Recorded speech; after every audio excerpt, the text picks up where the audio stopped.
दो एक्सरसाइज कक्षा 8 का थर्ड सवाल। रहमान तीलियों या डंडियों का प्रयोग करते हुए एक पहिया बना रहा है।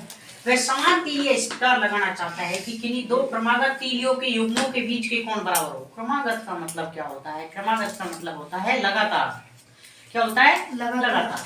तो इस पहिए में वो तीलियां लगा रहा है बेटा, तो इस प्रकार से लगाता है कि किन्हीं दो लगातार तीलियों का जो कोण बनेगा इसका और इसका वो क्या बनेगा? बराबर बनेगा। जैसे इसका 90 डिग्री का बना तो इसका भी 90 डिग्री का बनेगा, ठीक है। और इसका 90 का बना तो इसका भी 90 का बनेगा। अब देखो बेटा आगे क्या करता है, वो तीलियों की संख्या बढ़ा देता है। क्या करता है? तीलियों की संख्या बढ़ा देता है। आपको पता है जब तीलियों की संख्या बढ़ेगी तो ये अधिक क्षेत्र घेरेंगी, पहिए का घेरेंगी ना, तो कोण में क्या होगी? कमी।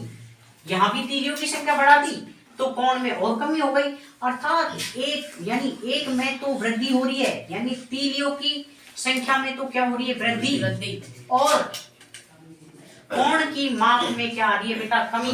इसका मतलब कौन से अनुपात में है? प्रतिलोम अनुपात। प्रतिलोम अनुपात में है, ठीक है। अब आगे देखो, देखिए बेटा आगे देखिए, निम्न सारणी को पूरा कर उसकी सहायता कीजिए। सारणी है तीलियों की संख्या, इसको हम x मान लेते हैं, तो और क्रमागत तीलियों के एक युग्म के बीच का कोण, इसको हम क्या मान लेते हैं? y। देखो बेटा तीलियों की संख्या 4 है तो कोण 90 का बन रहा है। जैसे जैसे तीलियां बढ़ती जा रही है वैसे वैसे कोण की माप क्या होती जा रही है? कम। यानी जब 6 तीलियां थी तो 60 का कोण बन रहा है, 8 तीलियां थी तो पता नहीं कितने का बनेगा। यानी ये y1 हो गया, y2, y3, ये y4 और ये y5। आप ध्यान दो बेटा आगे। सबसे फर्स्ट सवाल देखो, इसमें क्या तीलियों की संख्या और क्रमागत तीलियों के युग्म के बीच का कोण प्रतिलोम समानुपात में है? ध्यान दो बेटा, जब तीलियों की संख्या 4 है तो कोण 90 का बन रहा है, तीलियों की संख्या बढ़ा दी तो कोण की माप घट गई। जिस प्रकार से हम तीलियों की संख्या बढ़ाते जा रहे हैं कोण की माप कम होती जा रही है, यानी x की माप में तो वृद्धि हो रही है और y की माप में कमी हो रही है। y की माप में क्या हो रही है? कमी। इसका मतलब ये किसमें है? समानुपात में। तो फर्स्ट सवाल हो गया कि ये किसमें है? प्रतिलोम अनुपात में। सॉरी, समानुपात नहीं, प्रतिलोम अनुपात में। किसमें है?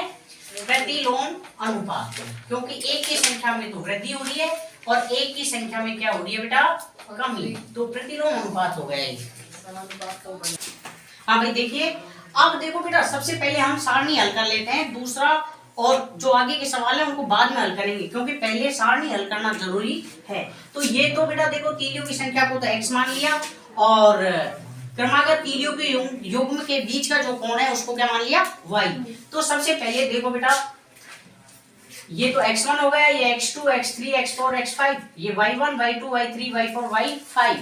तो y2 तक का मान दे रखा है, तो प्रतिलोम अनुपात है। सूत्र कौन सा लगेगा? सूत्र लगेगा बेटा x1 इंटू y1 बराबर x2 इंटू y2। अब देखो बेटा हमको 2 तक मान दे रखे हैं, इनमें से आप कोई सा भी ले सकते हो, ये भी ले सकते हो और ये भी ले सकते हो। तो देखो सबसे पहले हम x1 तो है 4 इंटू y1 है 90 बराबर x। अब देखो बेटा ये लेना है हमको, x2 की तो माप दे रखी है तो 8 इंटू y3।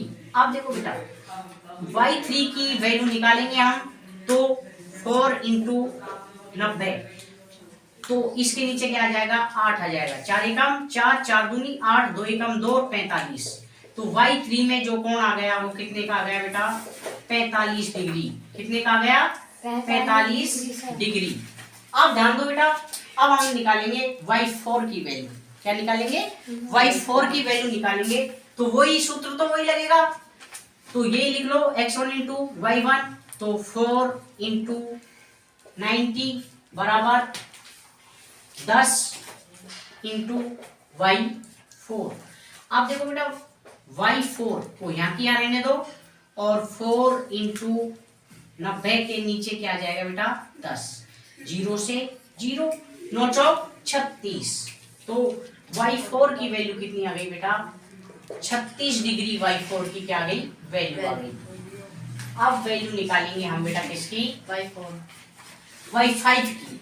y4 की निकाल चुके हैं, y5 की वैल्यू निकालेंगे तो वो ही लेंगे x1 इंटू y1, तो 4 इंटू 90 बराबर 12 इंटू y5, यही लेंगे बेटा। अब ध्यान दो बेटा, y5 की वैल्यू निकालेंगे तो y5 को यहाँ किया रहने दो और ये 12 इसके नीचे आ जाएगा, 4 इंटू 90 के नीचे क्या आ जाएगा 12, 4 एकम 4, 4 तिया 12, 3 एकम 3, 30 बार कट गया, तो y5 की जो वैल्यू आई वो कितनी आई 30 डिग्री।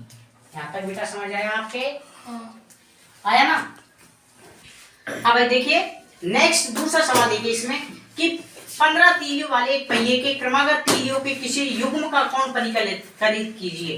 देखो बेटा अब उसने क्या कर दिया, तीलियों की संख्या हमें हमारे पास बढ़ा दी, यानी उसने तीलियां कर दिया 15 तीलियां कर दी, तो अब हमको ये y6 भी क्या करना है बेटा, ज्ञात करना है। आपको सारणी में ये बढ़ाना पड़ेगा, ध्यान रख लेना, यदि एग्जाम में प्रश्न आ जाता है तो सारणी में आपको ये बढ़ाना पड़ेगा। तो अब देखो मैं सेकंड का हल करा रहा हूं आपको, सेकंड सवाल का हल।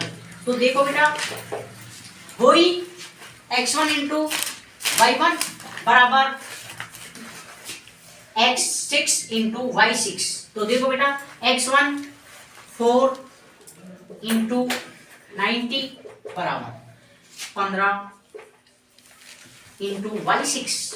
अब y6 की वैल्यू निकालेंगे बेटा, तो y6 को तो इधर किधर रहने दो और ये 4 इंटू इसके नीचे क्या आ जाएगा 15 आ जाएगा, 15 एकम 15, 15 चौक 15 6 की 90, सॉरी 15 6 की 90, तो 6 चौका 24, तो y6 की जो वैल्यू निकल के सामने आई हमारे पास वो आई 24 डिग्री, 24 डिग्री यानी किसका मान आ गया y6 का।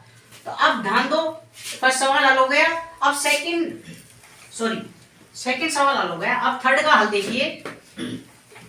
थर्ड सवाल है यदि क्रमागत तीलियों के प्रत्येक युग्म के बीच का कोण 40 डिग्री है तो आवश्यक तीलियों की संख्या ज्ञात करो। अब उसने क्या कर दिया, हमें y7 की वैल्यू दे दी, यानी इसकी वैल्यू दे दी हमें y7 की, कि इसके जो बीच का कोण है वो बेटा कितना है 40 डिग्री, तो x7 ज्ञात कीजिए, ये दे दिया, तो वही सूत्र लगा दो, बस कुछ नहीं करना है। तो x1 इंटू y1, इसका हल देखिए, देखो बेटा 4 इंटू 90 बराबर x7 इंटू 40। अब ध्यान दो बेटा x7 की वैल्यू निकालेंगे, x7 बराबर 4 इंटू 90 के नीचे क्या आ जाएगा 40, 0 से 0, 4 से 4 कट गया, क्या आया बराबर x7 की जो वैल्यू थी वो कितनी आई 9, यानी कितनी तीलियां आई 9 तीलियां। तो ये आपको सारणी में पूरा आगे भी बढ़ाना पड़ेगा। इस प्रकार ये पूरा सवाल हल होता है। एक्सरसाइज 13.2 कक्षा 8 का फोर्थ सवाल, यदि किसी डिब्बे की मिठाई 24 बच्चों में बांटा जाए तो प्रत्येक बच्चे को 5 मिठाई मिलती हैं। यदि बच्चों की संख्या में 4 की कमी हो जाए तो प्रत्येक बच्चे को कितनी मिठाई मिलेगी। सबसे पहले सारणी बनाओगे, सारणी है ऊपर बच्चों की संख्या, क्या है बच्चों की संख्या, इसको मानो बेटा x, और नीचे है बेटा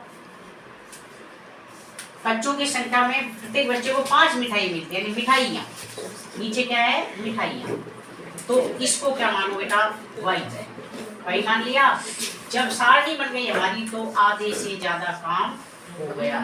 सारणी बन गई तो देखिए बेटा इसमें कह रहा है वो कि 24 बच्चे हैं और 24 बच्चों में जब मिठाई बांटी जाती है तो कितनी मिठाई मिलती है 5, लेकिन आगे कह रहा है देखिए कि बच्चों की संख्या में कितनी कमी हो गई 4 की कमी हो गई, तो 24 में से 4 लेस कर दो तो कितने बचे बेटा 20। जब 20 बच्चों में वो मिठाइयाँ बटेंगी तो प्रत्येक बच्चे को कितनी मिठाई मिलेंगी, यानी y2 की वैल्यू पूछ रहा है। यानी देखो बच्चों की संख्या अधिक है, देखिए ध्यान दीजिए बच्चों की संख्या अधिक है तो मिठाइयाँ कम मिलेगी, यदि बच्चों की संख्या कम है तो मिठाइयाँ अधिक मिलेगी, यानी एक में तो